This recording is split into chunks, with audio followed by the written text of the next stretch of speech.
Hello and Jai Hind student. Let's begin an important topic called as cost. आज हम जानेंगे detail में कि कॉस्ट क्या होता है। आप कहेंगे सर हम जब सामान बाजार से खरीद के आते हैं, हाँ जब तुम कोई सामान खरीद के आते हो तो वो हमारी एक कॉस्ट है। हाँ एज अ कंज्यूमर तुम खरीद रहे हो, पर यहाँ इस चैप्टर में हम एक सेलर या एक प्रोड्यूसर की नज़र से बात करेंगे। कॉस्ट क्या है? तो आम भाषा में बोलेंगे तो कॉस्ट लागत या खरीदने का मूल्य, बस इतनी बात है कॉस्ट। और बुकिश डेफिनेशन आइए स्टार्ट करते। तो cost has a variety of meaning. जैसा कि मैंने कहा, आप कहेंगे सर हमने पार्ले जी बिस्कुट खरीदा, हाँ आपने पार्ले जी बिस्कुट खरीद लिया, आपने मैगी खरीद लिया, ये मेरी कॉस्ट है। पर मैंने कहा कि आप कंज्यूमर हैं, आप खरीदते हैं पर बेचने के लिए नहीं। और हम जो बात कर रहे हैं जिसमें आज इस चैप्टर पे, वो उनके लिए बात कर रहे हैं जो खरीद तो रहे हैं, या तो वो बेच देंगे या वो प्रोडक्शन में इस्तेमाल करके तब बेचेंगे, फिनिश गुड बना करके। ठीक है, हम इस सेंस में बात कर रहे हैं। तो कॉस्ट अगर कॉमन मैन की नजर से देखोगे तो cost means monetary value of good and services that producer and consumer purchase. ध्यान दीजिएगा, इस चैप्टर में आपको कंज्यूमर के पॉइंट ऑफ व्यू से नहीं सोचना है, लागत खरीदने का मूल्य, इसे इस नजर से सोचना है। तो आइए टाइप ऑफ कॉस्ट में फटाफट शुरुआत करते हैं। मनी कॉस्ट क्या होता है?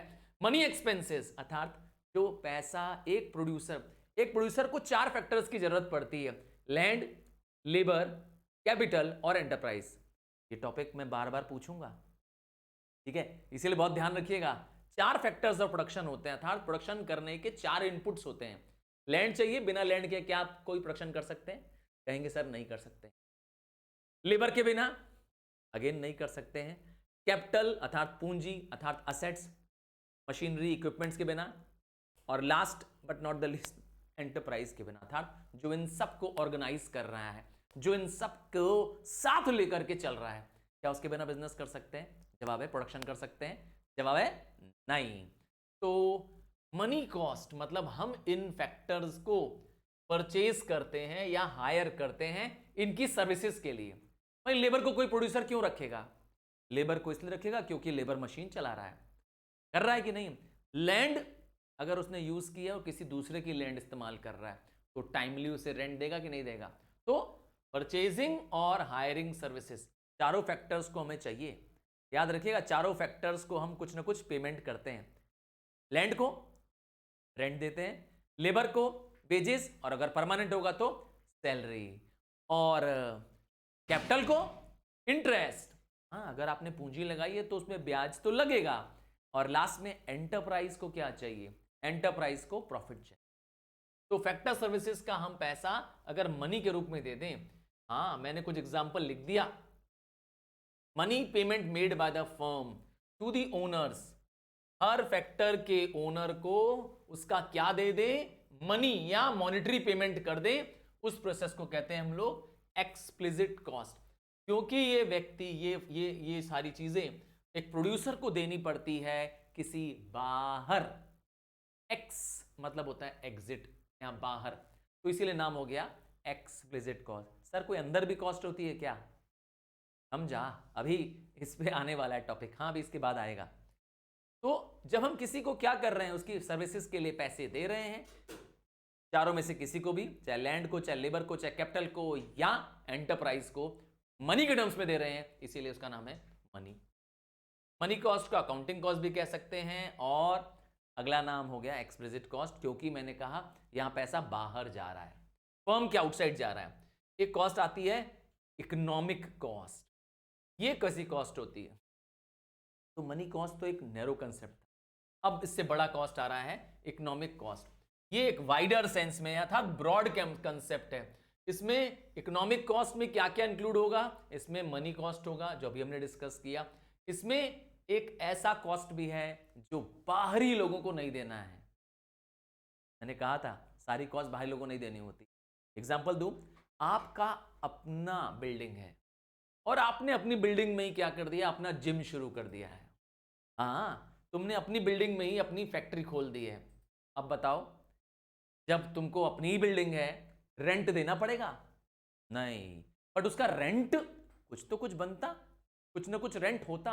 अगर किसी और को देते तो रेंट देता ना मुझे, तो उसका नाम है इम्प्लिसिट सेल्फ ओन्ड कॉस्ट। ठीक है, तो इम्प्लिसिट कॉस्ट मतलब एक इंप्यूटेड कॉस्ट होता है, अंदाज होता है। ये वो वैल्यू है जो फर्म ही ओन करती है।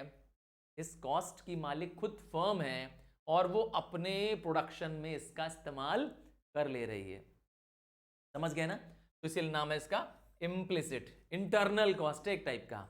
किसी बाहरी व्यक्ति को उसको पैसा देना नहीं पड़ रहा है मनी के टर्म्स में, इसीलिए एक्स, समझ गए, एक्सटर्नल, बाहर की कॉस्ट नहीं है। बट हाँ, इसको कैलकुलेशन के टाइम पे लेंगे, कॉस्ट में जब जोड़ना होगा तो इसके खर्चे भी ऐड करेंगे। फिर आता है नॉर्मल प्रॉफिट। देखो, कोई भी प्रोड्यूसर, कोई भी एंटरप्राइज पैसे के लिए काम करता है, तो नॉर्मल प्रॉफिट वो मिनिमम पेमेंट है, वो मिनिमम रुपया है जो एक प्रोड्यूसर को चाहिए, जिससे वो इंड्यूस हो, जिससे वो कार्य करने, प्रोडक्शन करने के लिए इंड्यूस हो, जिससे वो रिस्क लेना चाहे। अगर उसे कुछ फायदा ही नहीं हो रहा है तो रिस्क क्यों लेगा? कोई भी व्यक्ति क्यों रिस्क उठाएगा? अगर उसको रिस्क के बदले कुछ रिवॉर्ड की मंशा होगी तभी वो ऐसा करेगा। तो इसीलिए कहा जा रहा है क्या, इम्प्लिसिट कॉस्ट के बाद नॉर्मल प्रॉफिट, ये सब जुड़ जाएगा और बन जाएगा क्या? क्योंकि प्रॉफिट तो चाहिए, पर एक मिनिमम प्रॉफिट चाहिए एक प्रोड्यूसर को इंड्यूस करने के लिए। ठीक है, उसकी काम के प्रति लगाव बना रहे उसके लिए। तो अब ऐड कर दो, आपका फॉर्मूला बन गया। तो एक्सप्लिसिट कॉस्ट में इम्प्लिसिट कॉस्ट, एक्सप्लिसिट कॉस्ट और नॉर्मल प्रॉफिट तीनों को ऐड कर दे तो बन जाता है आपका इकोनॉमिक कॉस्ट। डेफिनेशन भी हो गई, फॉर्मूला भी हो गया आपके पास। आइए एक नया कॉस्ट जाने, अपॉर्चुनिटी कॉस्ट। बहुत इंपॉर्टेंट है ये कॉस्ट।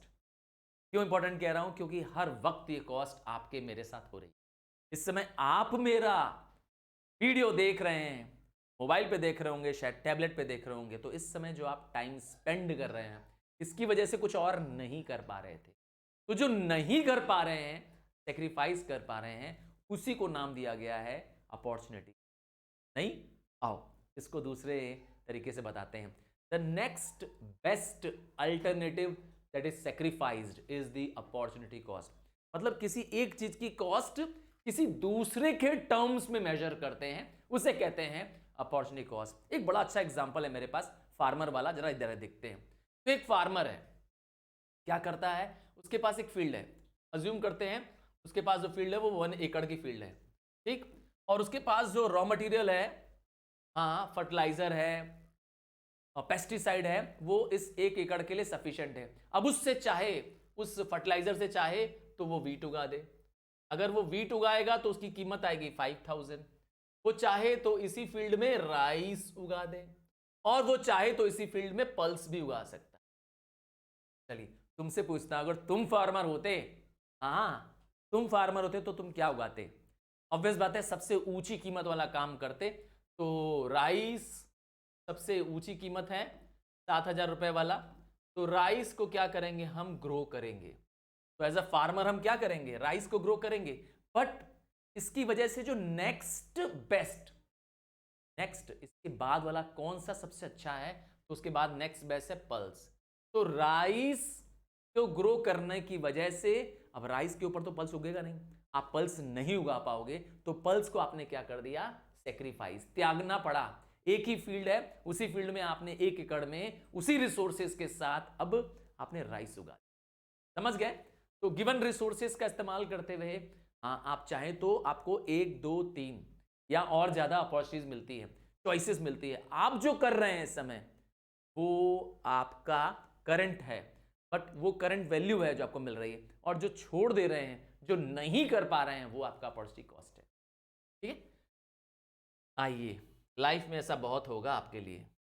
चलिए रियल कॉस्ट की बात करते हैं। तो कुछ ऐसी कॉस्ट होती है जो आप मेजर भी नहीं कर सकते, जो पेन, जो सफरिंग, जो सेक्रीफाइस, जो स्वेटिंग काम के दौरान हुई, क्या उसकी कोई कीमत है?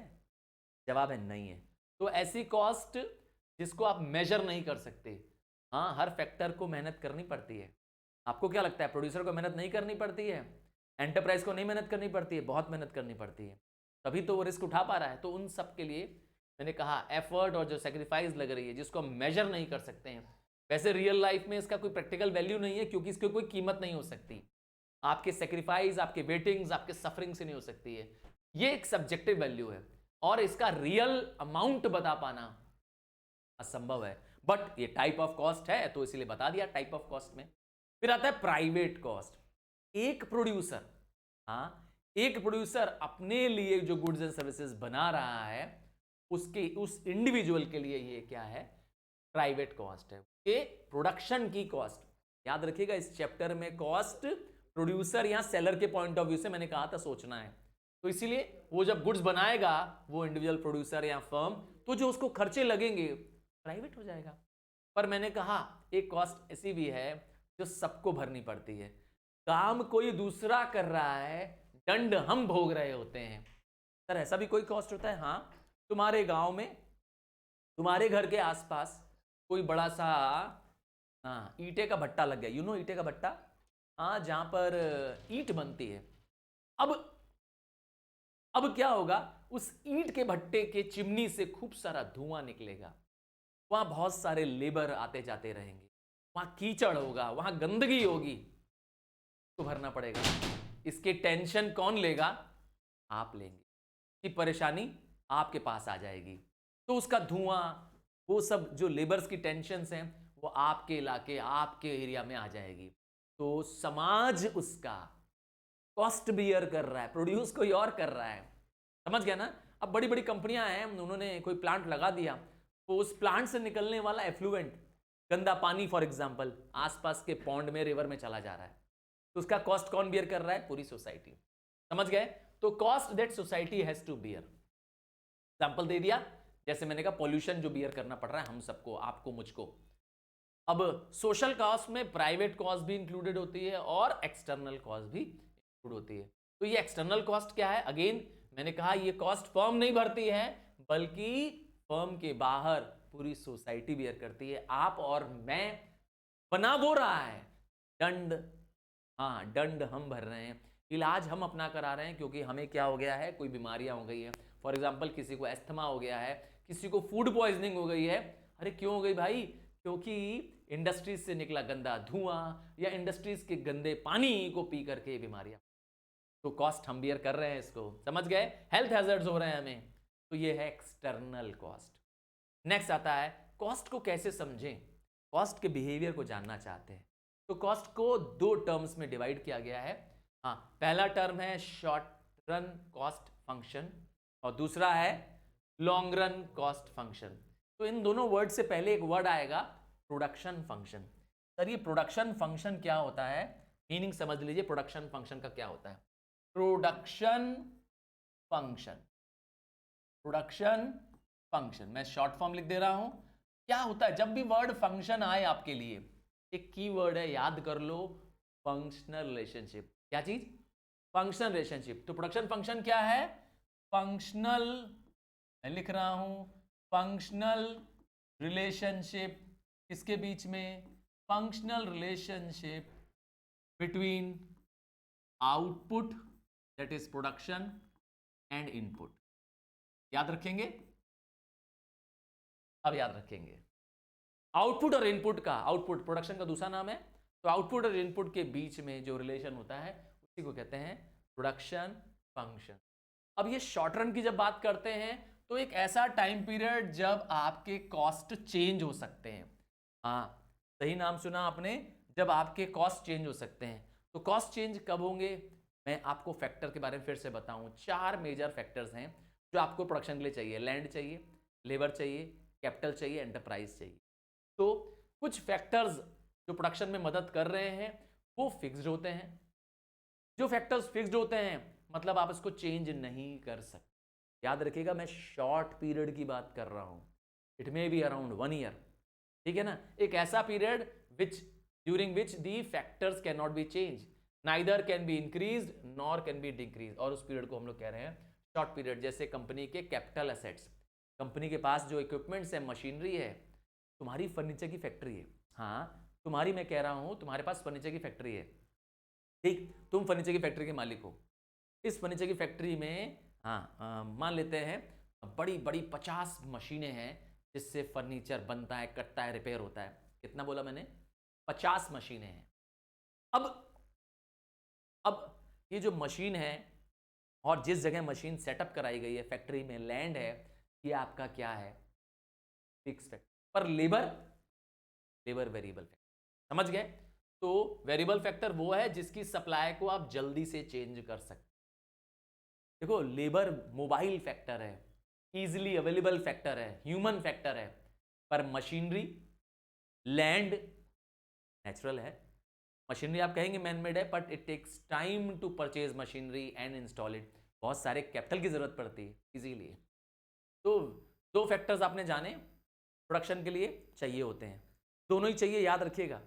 और जब हम फिक्स्ड कॉस्ट की बात करते हैं तो जो पैसा हम फिक्स्ड फैक्टर्स को देते हैं, फिक्स फैक्टर को देते हैं, उसे कहते हैं फिक्स कॉस्ट। ये कॉस्ट चेंज नहीं होती है, आप आउटपुट करें न करें, ये कॉस्ट आपको बियर करनी पड़ेगी, ये कॉस्ट प्रोड्यूसर को देनी पड़ेगी। तो फिक्स कॉस्ट जैसे सैलरी ऑफ परमानेंट एम्प्लॉइज, जो आपके परमानेंट स्टाफ है उसकी सैलरी तो आपको रेगुलर नहीं देनी होगी, वो काम पे छुट्टी मिलेगा तो भी देनी पड़ेगी, है कि नहीं? और यहाँ तो इंटरेस्ट ऑन लोन, अगर आपने कोई बोरोड कैपिटल किया है, यहाँ आपकी फैक्ट्री का रेंट। अब फैक्ट्री एक हफ्ता बंद है, 10 दिन बंद है क्योंकि आपके घर में कोई फंक्शन था, कोई सेलिब्रेशन था, आपने एक हफ्ते तक फैक्ट्री बंद रखी है, तो क्या कहेंगे ओनर को? क्या करेंगे? फैक्ट्री के लैंड जिसका है तो क्या कहेंगे, भैया किराया मत लो, एक हफ्ते का 10 दिन का किराया मत लो क्योंकि मेरे यहाँ शादी थी। कहेगा हमसे क्या मतलब है? Got it? तो ये किराया फिक्स है।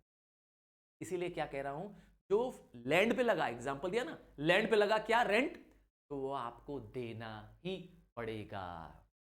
हाँ, छोड़ेंगे आप? छोड़ेंगे किसी को? नहीं छोड़ेंगे ना। तो ऐसी चीजें जो फिक्स्ड नेचर की, मतलब they do not have to do anything with the output. Production हो ना हो, एक फिक्स्ड प्राइस आपको उसके बदले देनी पड़ती है। ऐसे प्राइस को, ऐसे खर्च को कहते हैं फिक्स कॉस्ट। और इसका ठीक उल्टा होता है वेरिएबल। प्रोडक्शन होगा, आउटपुट होगा तो पैसा देंगे, वरना नहीं देंगे। अब लेबर को वेजेस देनी होती है, सैलरी नहीं देनी होती। ध्यान देना, कंफ्यूज मत करिएगा। लेबर को रोज का रोज पैसा देना होता है। अगर आज लेबर नहीं आया तो आज का उसका पैसा नहीं बनेगा। आज फैक्ट्री में ताला बंद है, आज फैक्ट्री बंद है, तो हाँ, तो पैसा नहीं देना है आज। तो क्या कहना चाहते हैं, समझ गए ना? कुछ ऐसे कॉस्ट होती है जो वेरी करती है, चेंज करती है, जैसे रॉ मटेरियल हो गया, वेजेस हो गया, कैजुअल वर्कर्स को पैसा देना हो गया। इनका प्राइस, इनका वैल्यू, हाँ, प्रोडक्शन के बेसिस पे चेंज होता है। प्रोडक्शन कम करेंगे तो पैसा कम देना होगा, ज्यादा करेंगे तो पैसा ज्यादा देना होगा। क्लियर? अब शॉर्ट रन में दोनों ही कॉस्ट होती है। जब हमको टोटल कॉस्ट निकालनी होगी तो हम फिक्स कॉस्ट और वेरिएबल कॉस्ट दोनों को प्लस कर देंगे, और जो कॉस्ट आएगी उसका नाम होगा टोटल कॉस्ट। ठीक है?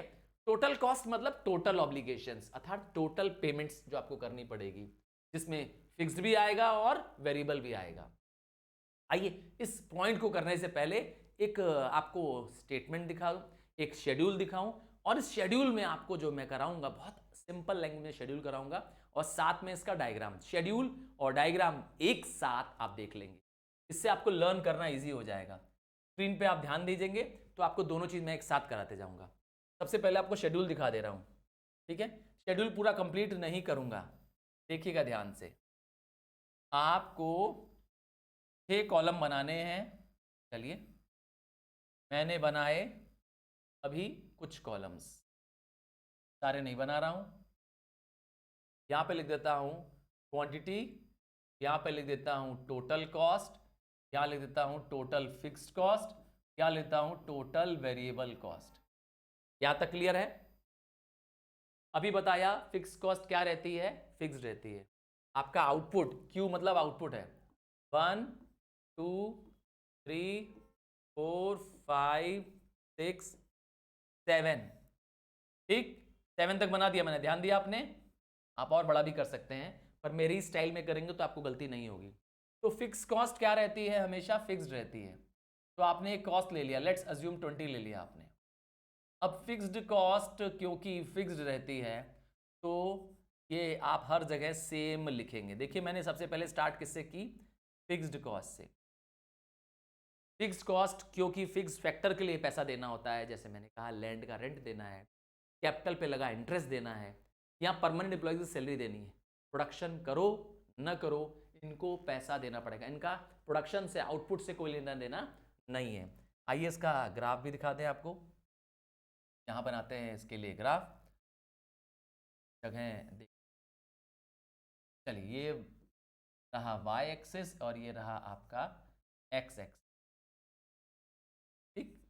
तो नाम है क्या इसका, फिक्स्ड, टोटल फिक्स कॉस्ट या सिंपली फिक्स कॉस्ट। आप इसको करेंगे स्ट्रेट लाइन, लिख दीजिए TFC, नीचे होगा क्वांटिटी और यहां होगा कॉस्ट, लिख दिया सी कॉस्ट, ठीक। तो फिक्स कॉस्ट में क्या है, line parallel to X axis, clear. अब आते हैं वेरिएबल कॉस्ट की बात करते हैं। तो वेरिएबल कॉस्ट नाम ही है, वेरी करेगी। तो शुरुआत में ध्यान दीजिएगा, मेरी बात को सुनिएगा बहुत ध्यान से।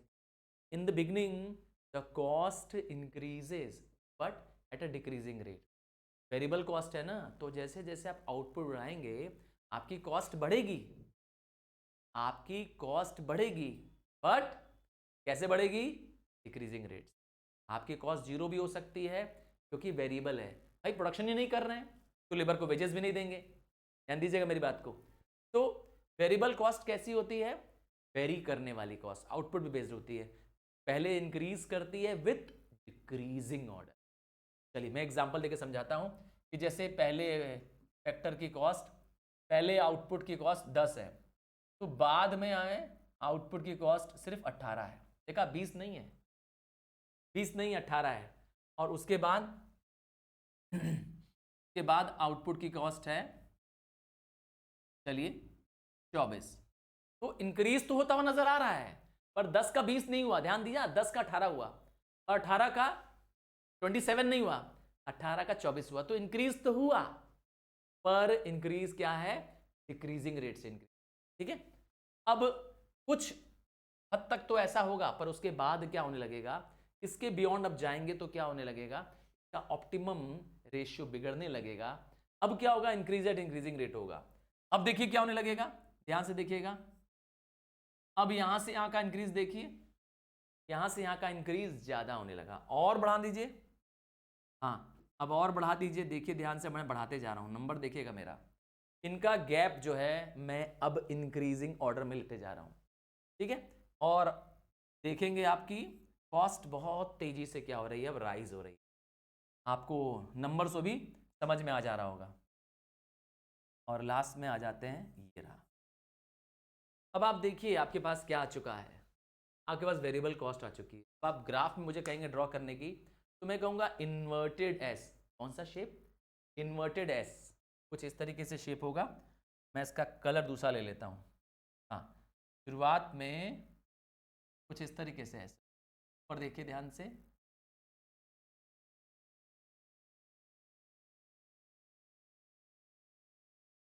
ठीक है, कुछ हद तक एस बनाना है आपको, इन्वर्टेड एस बनना है, थोड़ा छोटा कर दूं ये, मतलब इसमें क्या करना है, शुरुआत में कॉस्ट इंक्रीज कर रही है, बट एक सर्टेन पॉइंट के बाद कॉस्ट का इंक्रीज तेज हो जाए, ठीक है।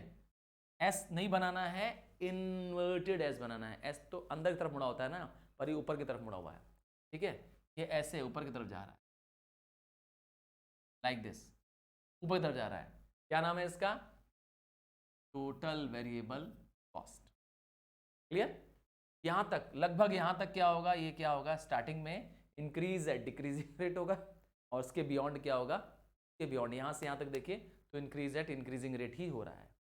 अब इन दोनों को ऐड कर दीजिए, आपका टीसी बन जाएगा, तो फॉर्मूला भी बन गया टीसी, टीसी का फॉर्मूला बन गया पीवीसी प्लस टीएफसी, आपके पास फॉर्मूला भी बन गया, फॉर्मूला भी बन गया।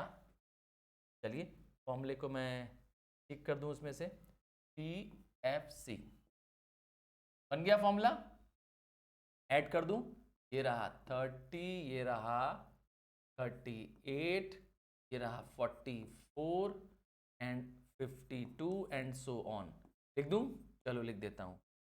अब आपने आंसर अपना देख लिया, अब मुझे टीसी बनाना है, टोटल कॉस्ट बनाना है, टोटल कॉस्ट इसके पैरेलल होता है, टी टीवीसी के पैरेलल होता है। क्या? टीवीसी के पैरेलल होता है, और जितना इंटरवल होता है, जितना ये गैप होता है टीएफसी का, इसके ही ऊपर प्लस हो जाता है। एक्चुअली टीवीसी में ही तो टीएफसी प्लस करना है, टीवीसी है उसके ऊपर क्या करना है, टीएफसी को प्लस कर देना है, तो इसीलिए उसके पैरेलल बन जाता है। मतलब दो सांप बना देने हैं एक के ऊपर एक। हाँ ठीक सुना आपने, दो सांप बना देने हैं एक पर, ठीक है, कुछ इस तरीके से शेप होगा। ये नाम है टीसी, टोटल कॉस्ट। थोड़ा और फ्लैटर बना दीजिएगा, थोड़ा सा और शिफ्टिंग नीचे कर देगा, पर ये गैप, ये इंटरवल किसके बराबर होना चाहिए, ये interval should be equal to this interval, ठीक है। टीएफसी का ही प्लस करके बनता है, क्योंकि TVC is sum of, sorry TC is sum of TVC plus TFC, fix cost है ना। चलिए अब आगे आपको ले चलते हैं, कहा था कि अब आपको थ्योरी ले चलते हैं इसकी, और थ्योरी में आएंगे वापस तो आप देखेंगे अभी आगे बाकी है इसमें। फिर से देखें, टोटल फिक्स्ड कॉस्ट, तो मैंने बता दिया सारे फिक्स्ड कॉस्ट को ऐड कर दो बन जाता है। फिक्स्ड कॉस्ट मैंने कहा कांस्टेंट रहती है। टोटल वेरिएबल कॉस्ट, सारे वेरिएबल कॉस्ट को ऐड कर दो आ जाएगा, और इन दोनों कॉस्ट को ऐड करेंगे तो बन जाएगा आपका टोटल कॉस्ट, फिक्स्ड कॉस्ट और वेरिएबल कॉस्ट। कर्व आपने देख लिया अभी हमारे तरफ से। हाँ कैसा कर्व है, टीएफसी टोटल फिक्स्ड कॉस्ट एक स्ट्रेट लाइन कर्व है। कैसा है, पैरेलल टू एक्स एक्सिस है, अभी हमने जस्ट देखा था पैरेलल टू एक्स एक्सिस। और टीवीसी कैसा है, इन्वर्टेड एस शेप है। क्या खास बात है इसकी, शेप क्या क्या है, कॉनकेव डाउनवर्ड, पहले थोड़ा डाउनवर्ड, फिर उसके बाद क्या होता है up to certain level and then increases. तो क्या नाम है, total variable cost increases at decreasing rate. शुरुआत में इंक्रीज हो रहा है पर इंक्रीज धीरे धीरे हो रहा है, और बाद में increases at increasing rate. Shape हो गया इन्वर्टेड एस शेप। और टीसी का curve parallel to the TV. मैं जितना बता दे रहा हूं और जितना आपको ये ड्रॉ करा दे रहा हूं, इसके अलावा आपको कुछ नहीं करना है। ये शेड्यूल भी हो सके तो आप याद ही कर लीजिए। चलिए अब इसके बाद आते हैं एवरेज कॉस्ट कर्व। तो जब टोटल को पर यूनिट से डिवाइड कर दीजिए ना, तो जो बनता है वो एवरेज होता है। हाँ मैथ्स में जैसे हम एवरेज निकालते हैं जिसको मीन बोलते हैं हम लोग, total upon number of units कर दो, एवरेज निकल आएगा, तो एवरेज कॉस्ट आ जाएगा। आइए आगे बढ़ते हैं। नेक्स्ट है एवरेज फिक्स कॉस्ट है। जो टोटल फिक्स कॉस्ट को क्वांटिटी से डिवाइड कर देंगे तो क्या बन जाएगा, एवरेज फिक्स कॉस्ट बन जाएगा। और उसी तरह से एवरेज वेरिएबल कॉस्ट है, टोटल वेरिएबल कॉस्ट को क्वांटिटी से डिवाइड कर देंगे तो एवरेज वेरिएबल कॉस्ट भी बन जाएगा। अच्छा शेप क्या है इसका, क्या शेप है, यू शेप।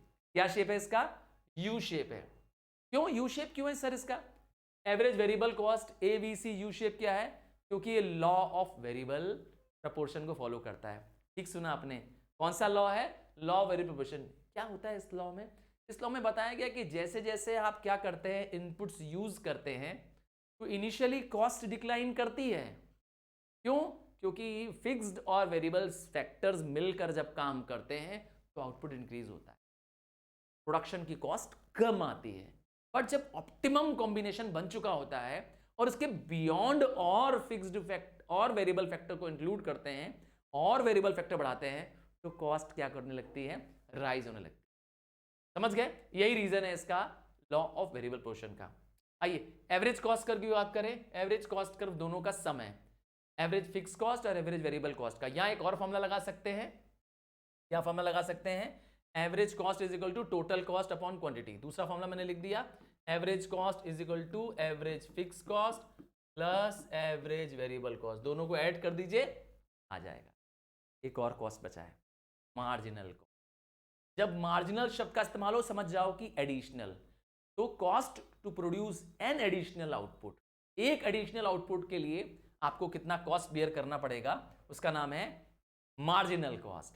और फॉर्मूला भी सिंपल है, TCN माइनस TCN माइनस 1। ये TCN का शब्द का मतलब है कि दो सक्सेसिव टोटल कॉस्ट को माइनस कर दीजिए तो आ जाएगा। जैसे फोर्थ फिफ्थ को माइनस कर दीजिए, फिफ्थ सिक्स को माइनस कर दीजिए, याद रखिएगा दो सक्सेसिव कॉस्ट को माइनस कर। आइए आपको फटाफट एक बार क्या करते हैं, इसका भी डायग्राम आपको दिखा देते हैं। स्क्रीन पे वापस ले चलते हैं और डायग्राम दिखा देते हैं। पहले इसके शेड्यूल को बना लेते हैं और आपको ट्रिक बताते हैं वापस बनाने की। इस बार ध्यान दीजिएगा। तो अब आपको क्या करना है, आपको इस बार वेरिएबल एवरेज कॉस्ट निकालना है। तो average cost, average variable, sorry पहले average fix cost, average fix cost और एवरेज वेरिएबल कॉस्ट। जहां जहां कॉस्ट है वहां देखते जाइए, ठीक है। जैसे सबसे पहले हम करते हैं टोटल वेरिएबल कॉस्ट, देखा आपने, सॉरी टोटल फिक्स कॉस्ट, ये कॉस्ट है, बस इसका फॉर्मूला लगा दीजिए। इसके लिए क्या करना पड़ेगा, total fix cost divided by quantity. निकल गया फॉर्मूला इसका, क्या कहते हैं, निकल जाएगा कि नहीं निकल जाएगा, करेक्ट। चलिए करते हैं, डिवाइड करते हैं। आपके पास है टोटल फिक्स कॉस्ट है 20 डिवाइडेड बाय क्वांटिटी 1, 20/1 20, और आगे करूं 20/2 10, 20/3 क्या आ जाएगा 3 6 6.7, 20/4 5। देखा कंटिन्यूअसली फॉलिंग कर्व है। तो ये जो AFC है कंटिन्यूअस फॉलिंग कर्व है, left to right downward sloping curve है, इसे हम रेक्टेंगुलर हाइपरबोला भी कहते हैं। Left to right downward sloping curve negative curve है। आइए ABC की बात करें।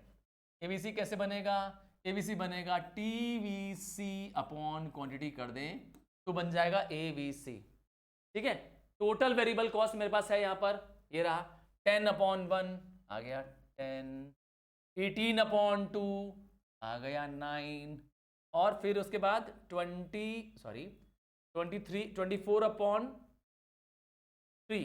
आ गया 8। तो यहां तक तो क्या दिख रहा है, ये डिक्लाइन कर रहा है। फिर आगे देखिए क्या होने वाला है, अब 34/32 दैट इज अगेन 8, अब 5/45 9, और उसके बाद 6/70।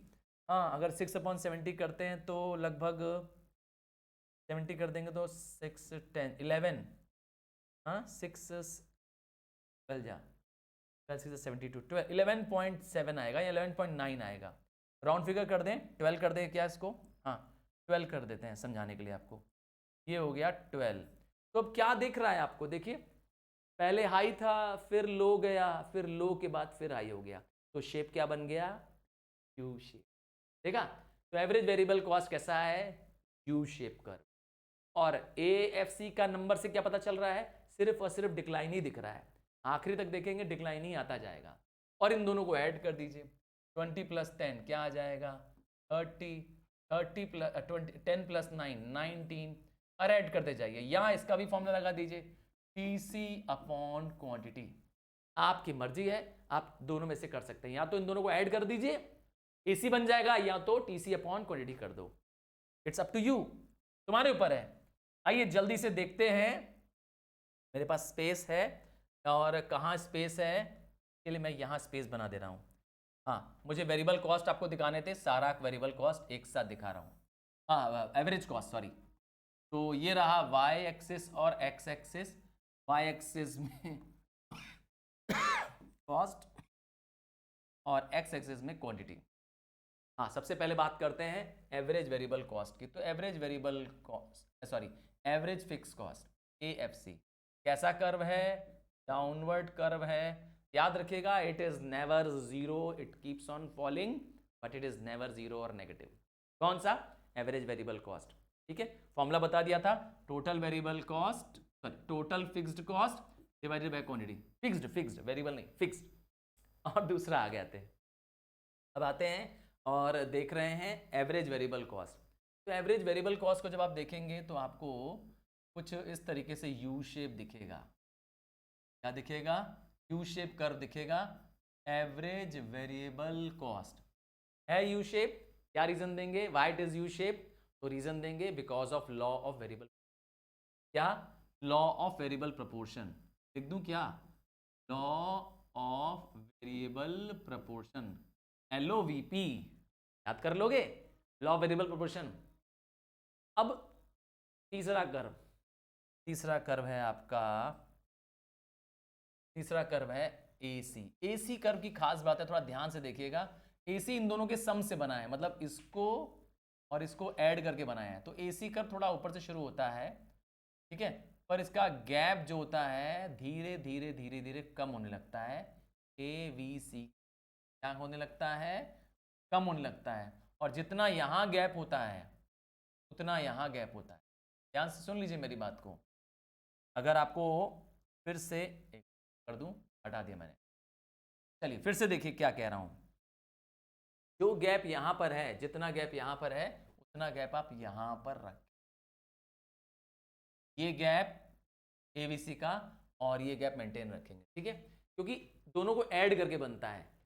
एबीसी और एएफसी को ऐड करके बनता है एसी। तो इसीलिए मैंने कहा स्टार्ट ऊपर से तो होगा, डिस्टेंस तो लेगा, थोड़ा गैप तो लेगा इसका, पर धीरे धीरे धीरे धीरे धीरे धीरे क्या होगा, गैप का कम होता जाएगा, गैप कम होता जाएगा। देखिए ये भी यू शेप कर्व है ना, यू शेप कर्व है, थोड़ा फ्लैटर कर्व है, और जब आप देखेंगे इसका गैप दिख गया आपको, ये है हमारा एसी। एसी कर्व का गैप पहले ज्यादा होगा एवरेज वेरिएबल कॉस्ट से, फिर धीरे धीरे नैरो डाउन होता होता होता होता कितने के करके बराबर आ जाएगा, गैप के बजाय इतना आ जाएगा। And this is again U shape curve, और रीजन फिर से वही है कि AC is U shape, again reason है लॉ ऑफ वेरिएबल प्रपोर्शन। क्या एमसीबी कर्व की बात कर रहे हैं? आइए एमसी कर्व भी बना देता हूं। तो एमसी कर्व इन सबसे तेजी से नीचे जाता है और सबसे तेजी से ऊपर आता है। एमसी कर्व कुछ हद तक टिक के जैसा दिखता है, हाँ टिक मार्क के जैसा दिखता है, और वो दोनों को, किन दोनों को, एवरेज वेरिएबल कॉस्ट को लोएस्ट पॉइंट से और एवरेज फिक्स कॉस्ट को, मतलब एवरेज कॉस्ट को, दोनों को लोएस्ट पॉइंट पे कट कर देता है। जहां ये वेरिएबल कॉस्ट को कट कर रहा है, ये रहा, इस पॉइंट का नाम होता है shut down point, shut down point, ठीक है, क्योंकि ये वो पॉइंट है जब फर्म इतना भी कॉस्ट नहीं कवर कर पा रही है, इतना भी आउटपुट प्रोड्यूस नहीं कर रही है कि वो अपने फिक्स कॉस्ट को कवर कर पाए, ठीक है। और यहाँ पर क्या हो रहा है, यहाँ पर हो रहा है ब्रेक इवन पॉइंट, इसका नाम है break even point. Break even point मतलब होता है फर्म अपने नॉर्मल प्रॉफिट के बराबर आ गई है, कॉस्ट कवर कर ले रही है, ठीक है, हम इसे कहते हैं break even point. Break even point कहाँ मिलेगा, when MC cuts AC from below and its lowest point. MC AC को कट करेगा उसके लोएस्ट पॉइंट से, तब हो जाएगा आपका ब्रेक इवन पॉइंट। चलिए आगे बढ़ जाएं और फटाफट आपको अगला कंसेप्ट पे ले चलते हैं। अब आप एमसी भी बना लेंगे, ठीक है, एमसी डिफरेंस बिटवीन टीसीज करते जाएंगे तो एमसी आता जाएगा।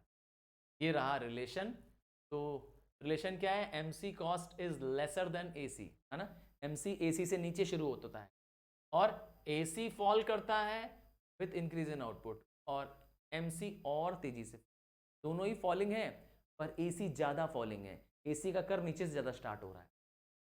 और लास्ट में क्या है, एसी इज मोर, जब एसी राइज होगा तो एमसी राइज होगा तो ए, ठीक है ना, but AC pulls up, MC pulls up, ठीक है ना।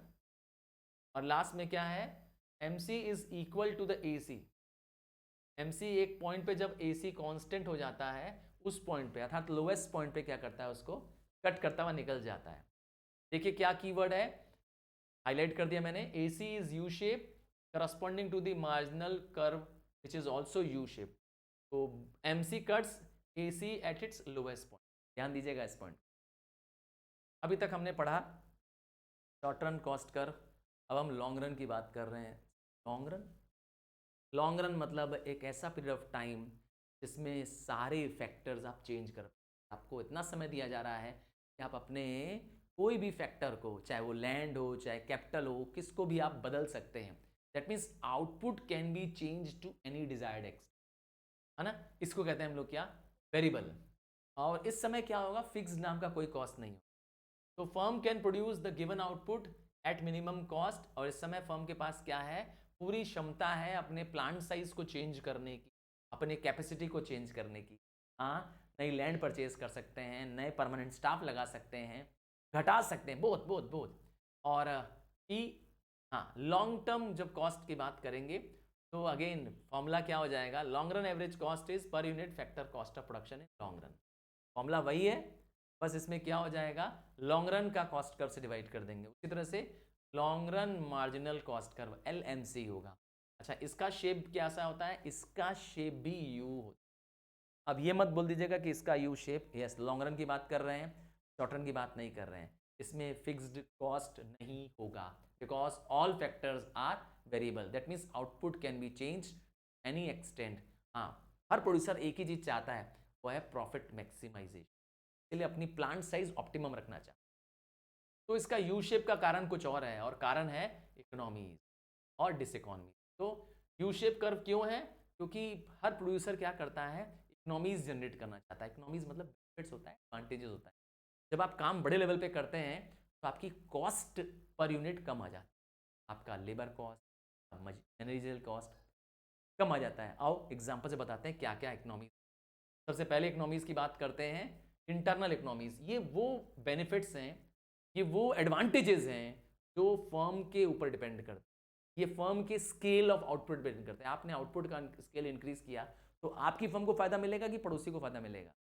तो आपको फायदा मिलेगा, इसीलिए कहा गया है इंटरनल। मतलब this factor accrue only to the firm only.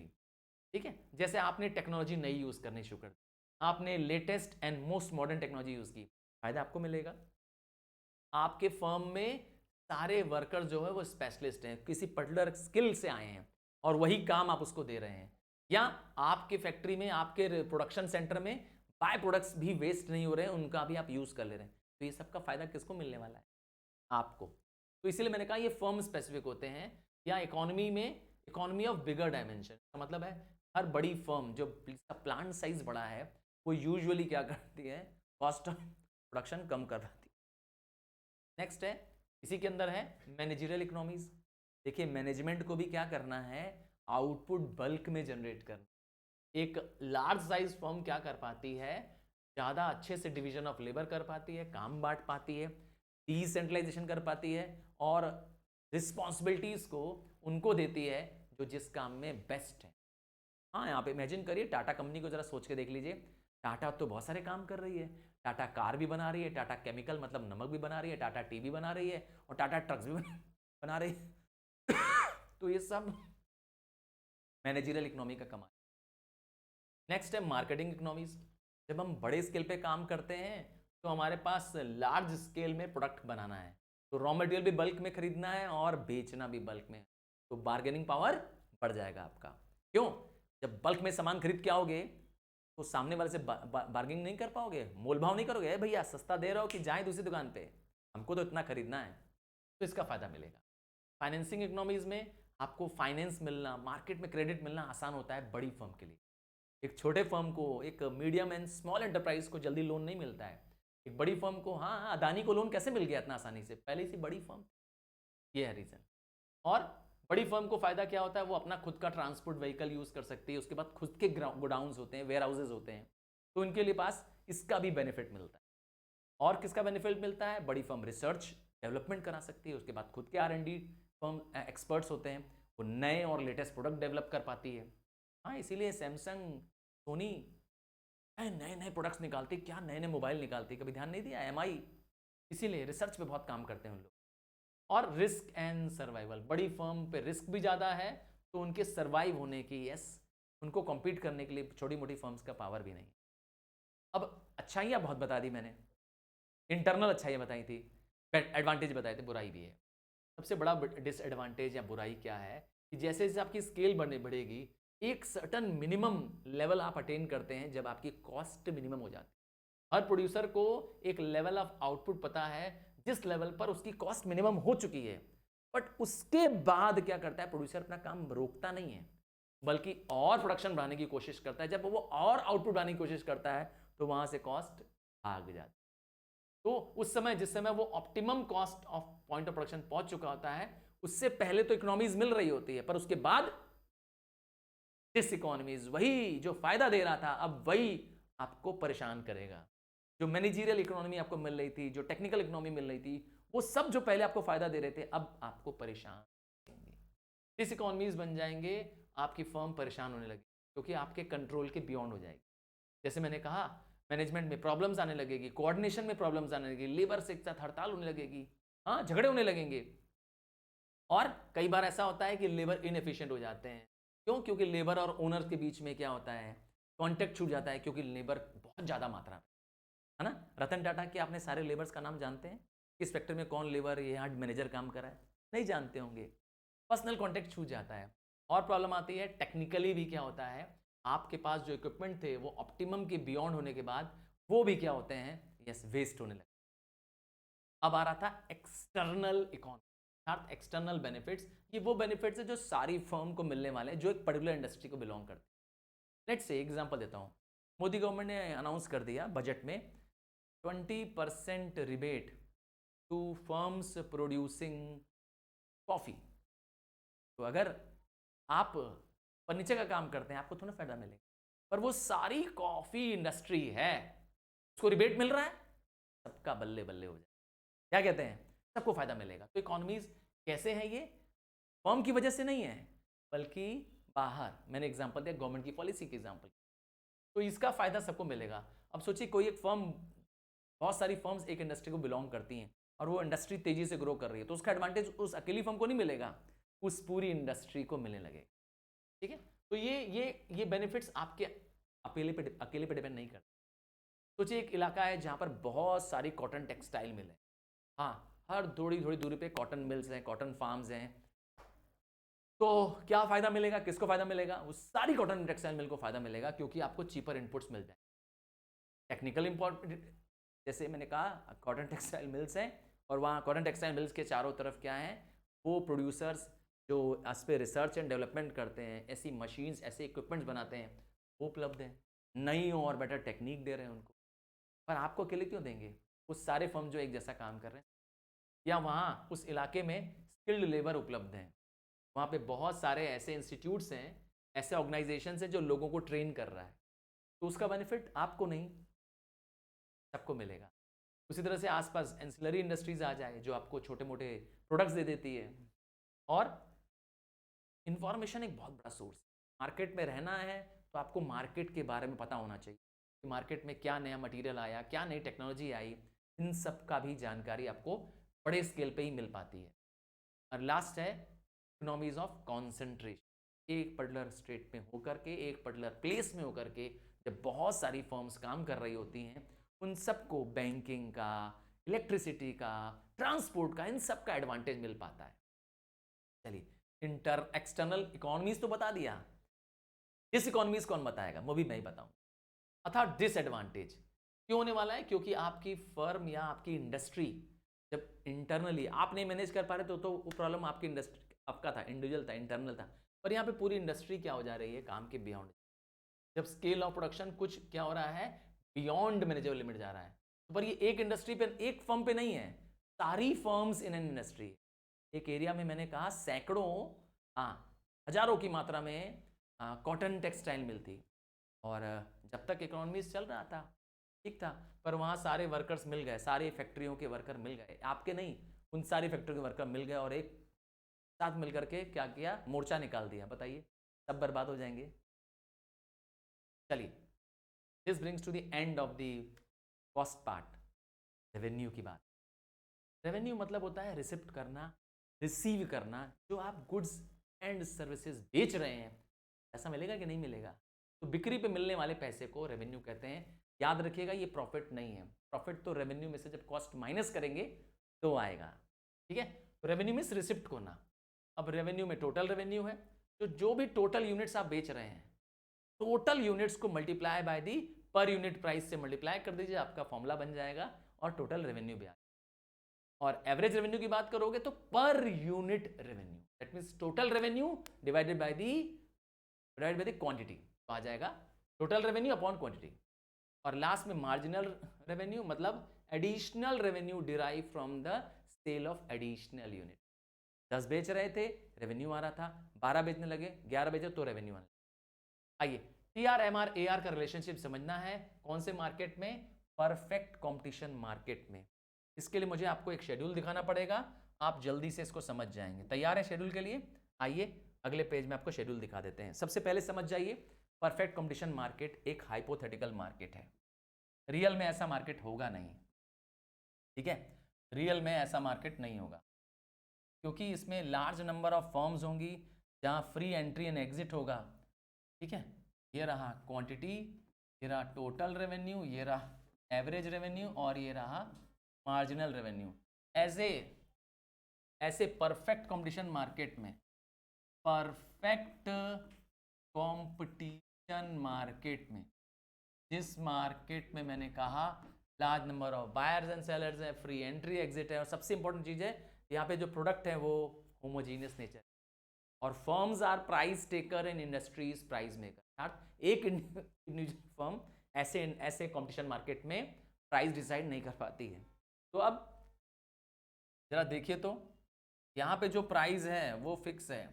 अगर एक का दाम 10 रुपया है, वहाँ प्राइस है मार्केट में किसी चीज़ की 10 रुपया, तो 2 वहाँ 20 का ही बिकेगा, 3 30 का ही बिकेगा और 4 40, 5 50। तो देखा आपने प्राइस को क्वांटिटी से मल्टीप्लाई किया, आपका टीआर आ गया। उसी तरह से एआर निकालना हो तो आपको फॉर्मूला लगाना पड़ेगा, TR divided by the quantity, मतलब TR divided by quantity, 10 divided by 1, 20 divided by 2, 30 by 3, ये 40 बाय 4 एंड लास्ट 50 बाय 5। आपने क्या किया, टीआर को डिवाइड कर दिया क्वांटिटी से, last TR N minus TR N, successive TR को माइनस करिए, पहला टीआर सेम ले लीजिए, अब नीचे से ऊपर टीआर को माइनस करिए। तो आप ध्यान से देखिए, एआर एमआर आपको रिलेशन दिखाई दे जाएगा। क्या दिख रहा है, कर्व के हिसाब से दिखाऊं, आओ कर्व दिखा देता हूं, रेवेन्यू कर्व दिखा देता हूं। यहाँ पर है क्वांटिटी, यहाँ पर है रेवेन्यू। आप देखेंगे A R M R parallel to X X, यही ए आर है, यही एम आर है, that is average revenue, marginal revenue, और ये है मार्केट में प्राइस। ठीक है, ए आर एम आर क्या है, parallel to the X axis है, ये रही एक्स एक्सिस, फ्लैट कर्व है, हॉरिजॉन्टल कर्व है। और टी आर कैसा कर्व है, T R is positive sloping curve. ठीक है, देखिए ध्यान से, 10 20 30 40 50, T R is positive sloping curve. ये तो हो गया परफेक्ट कॉम्पिटिशन मार्केट। आइए अब इस पे बेस्ड आपको थ्योरी भी दिखा दें, कैसा मार्केट है, समझ गए आप। एक परफेक्ट कंपटीशन में आपको एडिशनल यूनिट बेचना है तो किस पे बेचना है, मार्केट प्राइस पे बेचना है, रूलिंग प्राइस पे बेचना है। आप प्राइस रिड्यूस नहीं कर सकते, मार्केट में प्राइस फिक्स्ड है और वो इंडस्ट्री फिक्स करती है, एक इंडिविजुअल फर्म यहाँ पर प्राइस चेंज नहीं कर सकती। परफेक्ट कंपटीशन मार्केट में average revenue marginal revenue price के बराबर होता है और T are positive slope.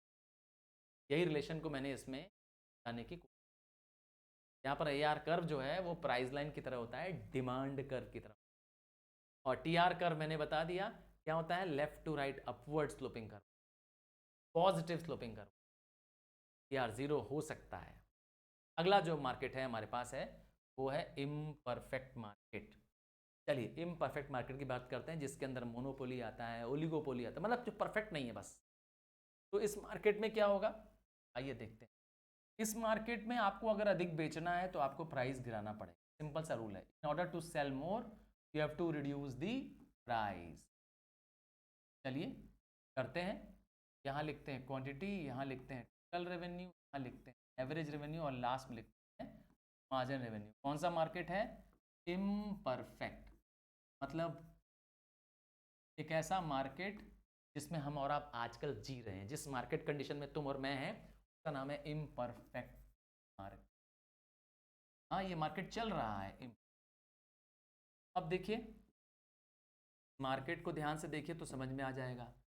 Total revenue ध्यान से देखिएगा, अगर पहले में 10 है क्योंकि प्राइस क्या है, चेंज होती रहेगी।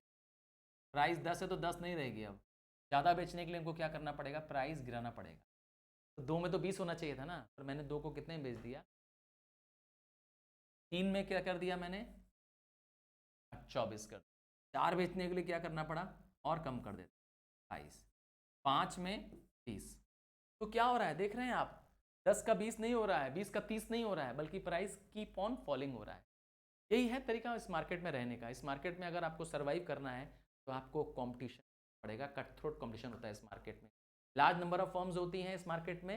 हाँ इस मार्केट में, परफेक्ट कंपटीशन मार्केट में, और एंट्री एंड एग्जिट फ्री है, पर सब मार्केट में नहीं, मोनोपोली में नहीं है फॉर एग्जाम्पल। ठीक है, और एवरेज रेवेन्यू फॉर्मूला वही है, T R upon AR upon quantity, 10 upon 1, 18 upon 2, 24 upon 3, then आपके पास क्या दिख रहा है, average revenue keeps on falling. Marginal revenue निकाल दीजिए, आइए। मार्जिनल रेवेन्यू भी गिरता हुआ नजर आ रहा है और मार्जिनल रेवेन्यू की फॉल ज़्यादा शार्प है। Both are falling, AR MR both are falling. ध्यान से देखिए, AR कर्व, MR कर्व, ठीक। ये दूर वाला जो कर्व है वो AR है, जो पास वाला कर्व है वो MR है। आपको कोशिश क्या करनी है कि ये गैप, ठीक है। आप देखेंगे दोनों का स्टार्टिंग पॉइंट सेम है, दोनों का AR MR का स्टार्टिंग पॉइंट, यहाँ पर रेवेन्यू और यहाँ पर क्वांटिटी, ठीक है। MR जीरो नेगेटिव हो सकता है, MR जीरो भी जा सकता है और नेगेटिव हो सकता है, पर AR जीरो नेगेटिव। हाँ, TR मुझसे पूछोगे तो मैं TR ऐसा बनाऊंगा, ठीक है। TR ऐसा बनेगा, कैसा बनेगा, यू शेप पर इन्वर्टेड यू, इन्वर्टेड यू का उल्टा कर देंगे, TR बन जाए। चलिए वापस आते हैं, इसकी थ्योरी को भी फिनिश कर देते हैं। तो एक ऐसा मार्केट जिसमें एवरेज रेवेन्यू हमेशा ग्रेटर होता है मार्जिनल रेवेन्यू से, और दोनों ही फॉल होते रहते हैं। AR पॉजिटिव रहता है, MR जीरो नेगेटिव दोनों हो सकता है। TR का कर्व पॉजिटिव होता है but to up to some extent, है ना। फिर उसके बाद क्या होने लगता है, TR इज पॉजिटिव कब तक, अप टू जब तक क्या हो, MR जीरो ना हो जाए, और उसके बियॉन्ड क्या करने लगता है, TR स्टार्ट डिक्लाइन, ठीक है ना। TR डिक्लाइन आफ्टरवर्ड्स, ठीक है ना। आइए रिलेशन जान लें इन दोनों में। बता दिया, मार्जिनल रेवेन्यू पॉजिटिव होता है, TR इंक्रीज करता रहता है। मार्जिनल रेवेन्यू जीरो होता है, TR तब मैक्सिमम पहुंच चुका हो, याद रखिएगा ये पॉइंट। और मार्जिनल रेवेन्यू अगर नेगेटिव हो गया तो TR फॉल कर जाएगा। TR याद रखिए, TR जीरो नेगेटिव नहीं होता है कभी। अच्छा, रेवेन्यू कर्व्स किस में हेल्प करते हैं, क्या जानने में मदद करते हैं, क्यों पढ़ना चाहिए रेवेन्यू कर्व। तो कोई भी प्रोड्यूसर इक्विलिब्रियम चाहता है, हाँ इक्विलिब्रियम वो कंडीशन है जब वो प्रॉफिट को अपनी मैक्सिमाइज कर पाता है। तो MC MR के बीच में होता है ऐसा, जब MC MR क्या हो जाते हैं, इक्वल हो जाते हैं, और MC cuts MR from the below होता है, तो इक्विलिब्रियम पता चलता है। इक्विलिब्रियम के बिना वो क्या कर सकता है, अपने प्रॉफिट लॉस तो नहीं जान सकता। तो नतीजा सेकंड पॉइंट भी आ गया। तो रेवेन्यू कर्व हेल्प करते हैं फर्म को प्रॉफिट एंड लॉस समझने में। This brings to the end of the entire unit. याद रखिएगा, ये सिर्फ और सिर्फ आपके लिए बनाया गया वीडियो है। समझ में आ रहा है, अच्छा लग रहा है, तो अपने सारे फ्रेंड्स को भी इसमें जोड़ लो, क्योंकि ये मौका आपको शायद कहीं और, मैं ही आपके लिए लगातार कंटेंट बना रहा हूं। Bye from